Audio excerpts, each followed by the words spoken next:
પાણી જે ગરમ થઈને નીચે પડતું છે ને ઉપરનું બી જો ફટીને જો પાણી ગાયબ થઈ ગયું. જો એ પાણી ગયું કાંઈ ગરમ થઈને, હા ઉપર કાં ગયું? ઉપર એટલે હવામાં ગયું. કાં ગયું?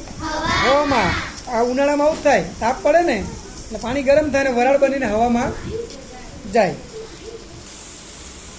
જે રીતે જ્વાળામુખી જ્યારે ફાટે, બરાબર, તો અંદર રહેલી વરાળ એની સાથે લાવાને બહાર લઈ આવે. એ રીતના અહીંયા અત્યારે સીટી પડશે ત્યારે અંદર જે તાળાથી પાણી મૂકેલું તો પાણીની વરાળ સીટી માટે બહાર આવશે અને સાથે અંદર રહેલા છોતલાને પણ શું કરશે? એ બહાર લાવશે.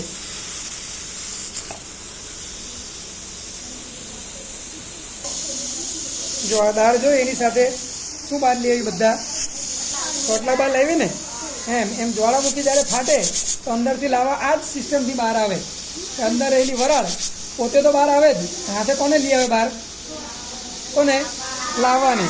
જેમ અહીંયા દાળે આ કામ કર્યું ને, દાળ તો અંદર, દાળ કેટલને બહાર આવી કે પાણી ગરમ થયું અને પાણીની બની વરાળ. એટલે વરાળ જ્યારે સીટી માટે બહાર નીકળી તો સાથે છોટલાને પણ શું કર્યું? એણે બહાર લઈ આવી. આ જ રીતે જ્વાળામુખી કામ